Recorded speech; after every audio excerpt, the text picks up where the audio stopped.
You got the distribution call, you got the placement, you did everything right, and somewhere between the purchase order and the shelf, something went sideways. Your product isn't there, or it's there and it's wrong, or nobody can tell you either way. Every CPG brand hits this wall. Most of them hit it more than once. I'm Jordan Karcher, founder and CEO of Eileen. Know Thy Shelf is a show for founders and CPG superstars who are done taking anyone's word for what's happening at the shelf. Real stories, real data, one question underneath all of it.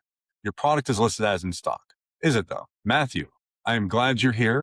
You and your team at Natural Brokerage have been on the floor in stores face-to-face with actual shoppers for 11 years. And what you've seen in the stores and what you've seen as you built brands is going to be extremely exciting to talk about and interesting for all of our listeners. So what I'd love to do is really just start from the beginning.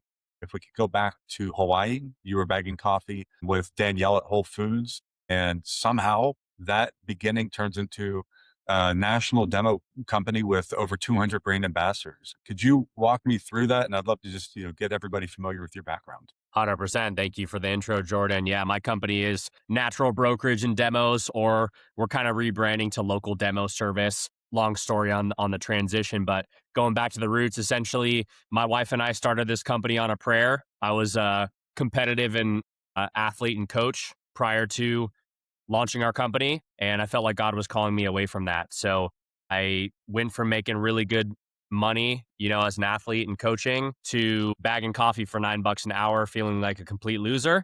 But I did it to honor God. And that allowed me to speak about coffee, which ended up answering one of our prayers. Essentially, my wife and I, we had to go back to Hawaii, right, to finish our college degrees. And so we prayed together before we went back, the night before we flew. We said, God, can you please allow us to work together at a farmer's market booth, right? That's what we wanted to do. We were both pretty passionate about natural foods. And so we fly back to Hawaii, we unload our stuff, we go straight to our favorite date spot, which is Whole Foods Kahala, right? And so we're at the Whole Foods and a guy's sampling coffee. And so I was like, sweet, I was just bagging coffee. I can talk to this guy about coffee, right? And so I start talking to him about specialty coffee beans, this, that, and the other thing, Ethiopian, Sumatran, yada, yada. And, roasting styles, this, that, and the other thing. And so the guy was like, I really like you. Come meet me across the street at this cafe. I want to introduce you to somebody. And so we wait till he finishes his shift, a couple hours later.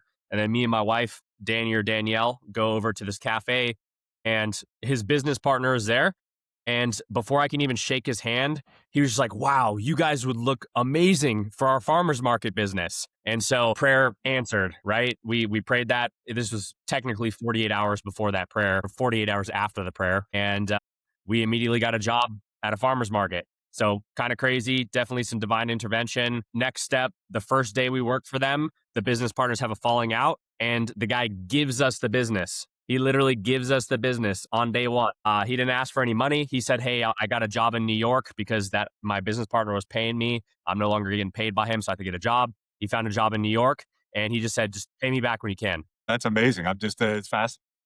Prayers are answered. Then you have a coffee company 48 hours after that. Exactly. So we got this farmer's market business, which if you've ever done a farmer's market out in Hawaii, it's pretty hard to get a spot there. It's very competitive. Everybody wants a spot at the farmer's market. A lot of farmers, a lot of growers, a lot of business people, and you have to have an in. So you don't just get handed that. We got handed it though. So we ran that. The guy emails me from New York and says, hey, by the way, you met me sampling coffee at Whole Foods. You should do this. It'll help you pay off your college, extra source of income. So I was like, sweet, let's do it. So I start sampling out the coffee brand that we were selling at the farmer's market at the Whole Foods. He introduced me to the owners, all this kind of stuff. And the first day I'm sampling out coffee, I meet a macadamia nut grower. And so he's just like, hey, I need my macadamia nuts to sell. Can you sample our product? And I was like, sweet, let's do it. So I started sampling out his macadamia nuts. And then as I'm sampling the macadamia nuts, I meet a cacao grower, right? He's got a chocolate bar that he sells. And so he's like, I need you to sample my chocolate bar. And so then all of a sudden we start meeting all these farmers, and I all of a sudden have, full-time work sampling products at Whole Foods and Foodland and Down to Earth. And that's kind of where it all started. Eventually, we had a family member essentially get sick. And so we had to fly back to the mainland to be close to that individual as my father-in-law. And so that forced us to hire, because I still had jobs. I still needed to sample these brands. My clients needed a solution. So I had a really good friend that we did the farmer's market with. We hired her.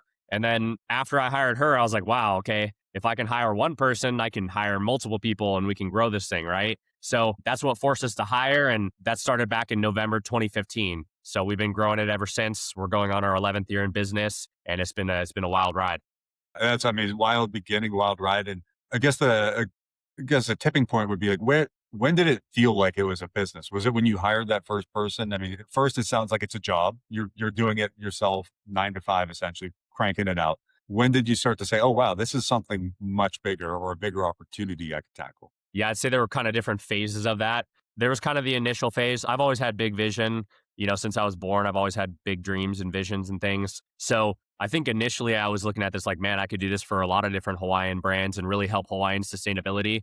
Here's the thing about Hawaii. Hawaii imports, it's probably more now, but at the time they were importing 90% of all consumable goods, which is crazy to think about because Hawaii is like has the potential to grow everything they need there. They could be 100% self-sustainable, right? So we were actually building a relationship with the Department of Agriculture out there. They had a program called the Hawaiian Seal of Quality program, and we were like we were their advertisement. We were doing more work in the streets for their program than anybody else, and we weren't getting paid a dime from them to do it. So at the beginning, I was like, okay, well, I'm doing this for a couple brands. I could definitely do this full time for multiple brands, right? So that was kind of the initial, like, it could be a small business. And then I think as I was growing and working with these Hawaiian Seal of Quality brands, I was like, man, there's a grant they have through the Department of Ag, this Hawaiian Seal of Quality program. I was like, we do more work for them than anybody else. We could definitely get this grant. And it was like a 6-figure grant. It was like, I think it was like $150,000 or something. And at the time, that for me, that was a lot of money. So that was kind of like second step. I was like, okay, we could do that. And then that would force me to hire. And then I'd say the third part was, yeah, when we moved and I hired, I was like, okay, this could really be something big because if I can hire a full-time worker here and then maybe we branch out to California, maybe we do some other states, or if we just do Hawaii, like even if we just had all the demo business in Hawaii, I was like, this could definitely be something big. Interesting. And so you've always been committed to natural, organic, and better for you, and you've really committed to that lane. I love that you're mission driven from that standpoint. What kind of keeps you committed to it at this? Because I'm sure you have other brands who want to use your service, and you've expanded your reach and team so widely. How do you maintain that mission of what you set out to achieve in the beginning? Yeah, for sure. I think your why is super, super powerful and it's really important. And as you start to get bigger is when your why, you really got to hold on to that anchor of what your why is. And so ultimately, I believe the reason I can hold on to that is because of my faith in God. I believe God is watching over me and he has a bigger mission for me. And, I could accept a big contract from a random, big corporation that doesn't care about quality and they put a bunch of poison in their food. I could do that, but I think it's going to negatively affect my soul. And then also, too, I really do believe that God's got my back. So I think my business will be bigger if I focus on the niche of natural. Niches are super important. We've got multiple niches kind of within our niche, but yeah, I just think it's a better mission. It's better I think it's better for the world. We've got so many environmental toxins. We've got more environmental toxins than ever in the history of humankind, like everything from microplastics to EMF to light pollution to, we got pesticides, there's tons of poisons out there. And so, if we can have even just a 1% change in the planet, that's a huge, I mean, that's massive, for one individual out of billions of humans on the planet. I think that's a noble cause to have a 1% change. I love it. I love that you're sticking with it and you're committed to helping those brands. And Sprouts is a big partner of yours. And I know when we first met, the innovation set and the Forager program, I think, is a pretty good starting point for a lot of your brands. For a founder who's trying to break into that set, can you talk a bit about what it is and how important it is to have a resource or plan in place like a demo team to execute when you launch in a store as a trial product? Yeah, 100%. So Sprouts, I love Sprouts. If you go to Sprouts Corporate, ask them who the best demo teams in the US, they'll recommend a handful of people. There's like 4 of us now they recommend. And our team is one of them, which is awesome. A couple of the other ones are pretty massive companies. So to be on that roster of demo teams that their corporate team will recommend out is a huge honor. Sprouts is an amazing platform. Whole Foods, before they got purchased by Amazon, was kind of like the same platform for new and emerging natural brands. You would go to Whole Foods. Whole Foods is who you're going after, and they would welcome you in, right? Now that Amazon owns them, it's not as welcoming, unfortunately. No offense to Whole Foods. We still love them. We still demo there, by the way. But Sprouts is kind of that now. They're the natural grocery store that is kind of the biggest and potentially highest quality. So they have their innovation program or their Forge Refines program, Fresh Finds. Those are the ones where you typically get it's a 90-day period to show a certain amount of sales velocity. And if you hit those numbers, there's a very high chance you're going to move in line, aka on the permanent shelf, right? And so it's very important during that first 90 days to show some sales volume. Otherwise, you lose that relationship. And this is the case for all stores too, whether it's independents, small chains, mid chains, large chains. You have to sell, right? And you got to launch with a bang. Like if you go into a store and it's a really slow start, immediately the merchandisers and buyers are going to be looking at your product like it's probably not a good fit for our shelf, because ultimately they have to make money. They have to have product turn, right? They can't have stuff sitting on the shelf catching dust. It's a waste of shelf space, right? Every single piece of their shelf space has to be high ROI. And we know that it's possible to have every single spot and every single display be moving products. It is possible. You can have a totally maximized shelf space in a grocery store. It is possible. And certain grocery stores do that and certain ones don't. And that's what all grocery stores are competing with is how can they make every square inch of their display churn product? So if you get an innovation deal or any kind of deal with a grocer like Sprouts, you need to launch with a bang. You have to have sales velocity. They do have certain numbers. I'm not going to say the exact number because I'm not sure if I'm allowed to share that or not. But they need to see a certain amount of units sold per SKU per store on average a week, right? They have a certain number they need to hit. And if you land Sprouts, just ask them, ask them what that number is. They'll tell you what it is. Costco will do the same thing. Road shows, they have a certain sales volume they want to see. And so demos are the most ancient form of sales that exists. It's the most ancient form of like marketing and sales. If you think about it, back in biblical times, they had their bazaars. People are selling their fruit or their textiles or their this, that, or the other thing. You're competing with all those people in the bazaar for sales, right? So you need to be able to pull people up to your little booth or whatever, and you need to sell them the product. And so people have mastered the art of selling from a booth since prior to biblical times. So now we're just doing a more modern version of that, but it's the same thing. It still works today. You can do all these complicated AI, this, that, and the other things. And those are all great. You should do all those. But this type of sales still works and it works every time. So you want to do demos, you want to be sampling your product out, you want to get product in people's hands, and ultimately you want to convert them to customers. And if you convert them to a customer, they're exponentially more likely to come back and buy again. And that's really what you're looking for. You want repeat buyers. You don't just want a one-time buyer, you want a repeat buyer. Repeat buyer, that's how you make money, right? If somebody buys one time, then you have to keep spending money every time to get that new buyer. And everybody knows this, it costs more money to have somebody come back and buy. Sorry, it costs more money to get a new buyer to come in than it is to get a repeat buyer, right? So Right. that's what we're doing when we're at these demos. You want to make a long-lasting impression, and you want to get that product in their cart, send them home with it, and buy it right there on the spot. So that's why demos are, in my opinion, the most effective form of doing that, because I am guaranteed going to make some amount of sales right now if I'm demoing for you. Whereas if I do a promo or an ad or something like that, those are all effective. I recommend them all, but that doesn't guarantee a sale right now. Like if I'm here for 3 hours sampling your product, I will make some amount of sales, period, guaranteed 100%, right? So yeah, that's my spiel on demos. And so talking about the demos, obviously you're really passionate. I'm sure you really train your team well. One of the things we see a lot with Eileen is gaps in the data or in the shelf. So brands should think they have product in store. How often when your team shows up, do they encounter issues of improper merchandising, product in the wrong place, product missing? Is that a frequent thing for you, or is it just hit or miss based on the retailer? Great question. I love that. Super frequent. Happens all the time, even on these innovation deals. So Sprouts and Whole Foods, all these grocery stores that are big, they're all becoming more automated, right? So theoretically, the grocery buyer should be able to scan the shelf, and if it's empty, it'll automatically order. It's supposed to, right? But we've been doing this for 3, 4, 5 years at Sprouts and Whole Foods, and problems still occur all the time, right? So we'll go and do a demo campaign for an innovation program. They're supposed to be in most of the stores. There's some stores that don't have an innovation set or it's smaller, but most of the Sprouts, right? And we'll show up to demo like South Florida, or we'll show up to demo Los Angeles or NorCal or one of these pockets, right? Because they all have different distribution centers through KeHE or through whoever the distributor is. And we'll find that like all the stores across the US have product except for South Florida or all the stores across the US except for NorCal have product, or sometimes it's multiple.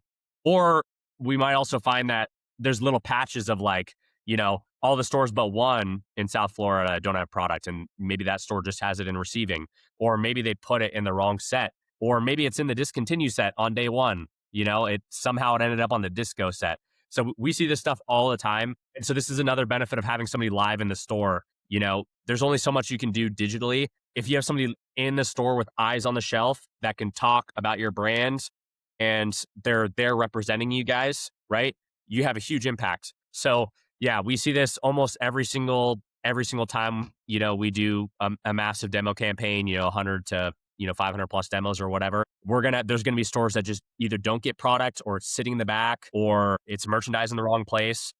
And on top of that, not only can we fix that, right? If it's in receiving, we can bring it and put it on the shelf. Or if it's in the wrong place, we can get it fixed, put it in the right place. Or maybe the tags are wrong. Maybe the price is incorrect, right? So there's another thing too, is we snap a picture of the product on the shelf when we go in and demo, and you can see like, is something off, right? Or maybe your product comes in like a little box and you're supposed to open it up so people can grab, right? And maybe they're not open. That could be a huge impact on your sales if 300 stores have the box not open. And so people are looking at this like, what the heck? I'm going to spend like, maybe the price doesn't match like what it is. They're confused, but then they open it up and it's like, oh, I see. We're grabbing individual sachets. Okay. So yeah, there's lots of things that are going to happen at the store level. And so yeah, it's super important to figure out ways to solve those. And, having somebody live in person is one of the best ways to do it. Absolutely. Yeah, we're big believers in having humans in store is still the only way to know what's actually happening. Data is nice, seems good. If you can't see the shelf, you know how many problems arise, and there is no way to validate it without physically being there. So you're spot on with that. You at one point ran a brokerage. I know it was a period of time around COVID when you had pivoted for a bit. What did that experience teach you about brand building, and then how is that translated into the way you operate the demo team now? Yeah, 100%. That's a great question. And, we're in a really interesting time period right now because our demo company is really blowing up right now. Essentially, yeah. So when COVID hit, I shut down our demos, right? We couldn't have live people in stores. It was a terrible, terrible period for myself, but it was also one of the best periods of my life. I learned some amazing stuff about a lot of different things during that time period, and business included, CPG included. And so prior to COVID, I did offer brokerage, but it was free. I literally offered it for free. And essentially, if I sold you into a store, the agreement would be you do a demo there, right? So I used to offer it for free. I'd sell brands into stores. I'd had a handful of clients, and I would only choose like the best of the best. The clients where I was like, okay, I could sell this like nothing, right? And just so people know too, like I've got a ton of sales background. I've been in sales for, almost 2 decades. And I've sold everything from cars to houses to gym equipment. I've sold businesses. I've sold a whole bunch of stuff. The thing I've sold most though is CPG. And so, yeah, prior to COVID, I would sell products. I'd choose a couple and I'd sell them into stores, and then we'd do a demo there. That was the agreement.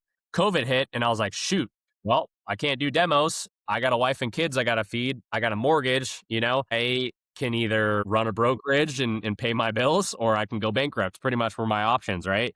And I did some other things to make money during that time. I was flipping gyms and all kinds of stuff. It was wild.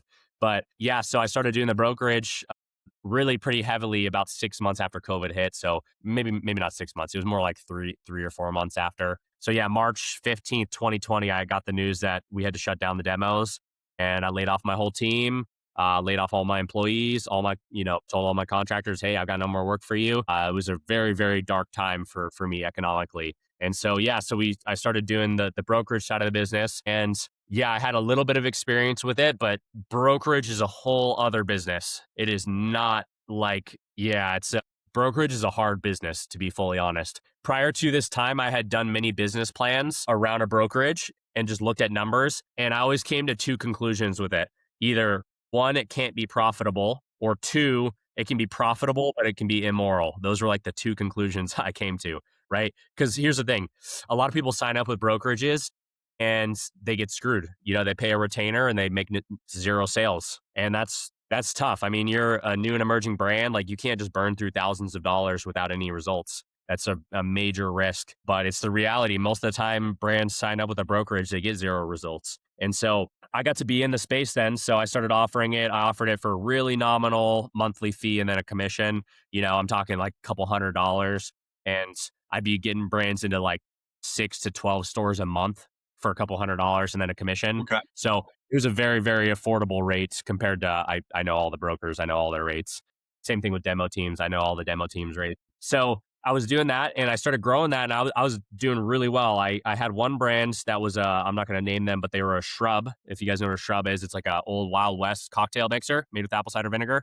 And I was working with them. They had 0 accounts. Met this guy in a cafe over in another Western state, and he's like, "Hey, I need you to sell me into stores." So I started selling him into stores. In 1 year, we got him into 150 doors. We got UNF, and then right after that, we landed Whole Foods in the Pac Northwest, 12 plus stores, and those 12 plus stores were churning like 10 grand a week of his product, and this is like a mom and pop brand. So he was doing like 40, 50 grand in sales from Whole Foods a month, which is crazy. So, and then within, I think it was like 6 more months of that period, his company got acquired. So I got to see from Okay. seed to acquisition in a year and a half with me doing all the sales work for a company. So that was a miracle story. I worked really hard for that too. It was one of my earlier clients. So, and then after that, I got to work with everything else under the sun. I got to work with some brands that did extremely well. I worked with some brands that had very odd products. They were natural, but it was just kind of odd category, kind of a mismatch. Customers didn't really connect with it, right? Neither did buyers. Some really high price point products. And so I got to see a lot of like, one, what kind of products work, and two, I got to see that most CPG brands are destined to fail, honestly. So it was yeah, brokerage is a very hard business. I also learned about hiring in the brokerage side too. It's very hard to finding a good salesperson is like finding a diamond in the rough, honestly. It's very hard to find a good salesperson or team. I think you have to be gifted in that particular area. I don't think you can just hire anybody and teach them sales. I don't think it works that way. If you have inbound leads, different story, right? Inbound leads, you can hire somebody and then close them, right? Because these people are coming to you. But outbound, like you going and selling somebody, that is a world class gift if you have that gift. And so Absolutely. I could say confidently I have that gift, and a lot of founders do, but most people don't. I hired a broker actually. I hired a broker who had 20 years in the business as one of my employees during this period. And to put it plainly, she made zero sales. I paid her for multiple months and she made zero sales, multiple clients. And we were going after indies, which are pretty easy to sell compared to chains, etc. So it just taught me like, wow, this brokerage industry is really broken. It's not a man. It's a tough industry. Yeah, I see why it's broken. Yeah, so lots of learnings there. But what other any Yeah, questions or anything that popped up on that subject matter? oh, and I think it's interesting, but I think you touched on you've seen brands succeed and brands fail, and I guess you see a lot of brands come through at different stages. What separates the brands that succeed from the ones that don't in your mind? Yeah, so that's a really great question. I think there's multiple answers. I think the first and most important one is somebody willing to stick through the pain and suffering for at least a decade before they see success. I think that's the main one. People see all these unicorn brands like Gruns that just sold in like, less than 5 years, for billions, and there's other brands that get acquired in, less than a decade. But the reality is you need to be willing to be in this business for a minimum of a decade, a minimum. If you're not willing to be in this business for a minimum of a decade, you are probably going to fail. There's like a 99% chance you're going to fail. Most brands are not overnight successes. Unicorn brands are rare. If you have the gift of founding unicorn brands, congratulations. But the vast majority of brands that succeed are not unicorns. So, yeah, I think that's the number one. Are you willing to stay in this business for a minimum of a decade? And that's a real minimum. I got to work with Mike Fata from Manitoba Harvest. Yeah, I did some coaching with him, and I got to look at his numbers for Manitoba Harvest, and they really started being profitable after a decade. And the first decade was like some massive losses, right? And then after that, their curve just went right. So yeah, I think that's number one is time in the game. Nothing beats time in the game. Like, I like to think of I do a lot of MMA, right? That was some of my athletic background since sixth grade, and like you have these people that do jujitsu is really popular right now. The best jujitsu people have simply spent more time rolling on the mats, right? The more rolling they do, the more wrestling, the more striking they do, like actually sparring, the more hours they put in. If they have one more hour of training than you, they're going to win. period. Like you put two people against each other, the one that spent more time rolling or sparring, that person is just going to win 9 times out of 10 against the person who hasn't. That's just how it is. And there's also a book by Cameron Haynes. It's called Endure. He's like a world class hunter, right? And he talks about how he's not considered the best hunter in the world because he's actually a better archer or a better hunter. He's just considered the best in the world because he's out there more than anybody else. So this ties back into the concept of like, with your business, you will win if you spend more time in the business than everybody else. So going back to those unicorn brands, I bet you $10 those the Gruns and those guys, I bet you that guy was working 80, 90-hour weeks, maybe more. He was pulling an Elon Musk on those brands, right? So yeah, I think if there were one thing I would say that outcompetes all brands more than what your product is, category, funding, all these things, I think if there was one thing that would make you win over everybody else is, are you willing to put in more time and effort than anybody else? Amazing. Amazing. I couldn't put it better. I think dedication, commitments, grinding it out is a common theme when we talk to these brand founders that have made it. You just can't quit. And I think it's a great analogy to think of it as practice, and you have to be able to do the work. There is no shortcut. You have to show up every day. You have to do the hard stuff. You have to do the whole gauntlet to survive. But then, yeah, at some point it does seem like it clicks, and then it's an overnight success, but always 10 years in the making. Matthew, thank you so much for your time. You're one of the few people in the CPG world who's constantly on the store floors and understanding what's actually happening there. You're building brands, you're growing brands, you're nurturing brands, you're helping retailers. So I think it's been really interesting to hear your perspective on what you see on the store floor and also just what it takes to make a great brand. I hope you guys continue to have a ton of success. It sounds like it's growing fast. If anybody's interested in demo services, you can click a link in our podcast to check out Matthew and his company. But for today, that's a wrap. So if I talked about anything that was familiar to your brand, if you're having issues getting visibility on the floor, if you're not understanding why velocity numbers are dropped, or if you just can't figure out if the product's actually where it's supposed to be, come check us out at shopwitheileen.com and we will give you 10 free stores and you can get your first audit up and running in 24 hours. Thank you. And as always, know thy shelf.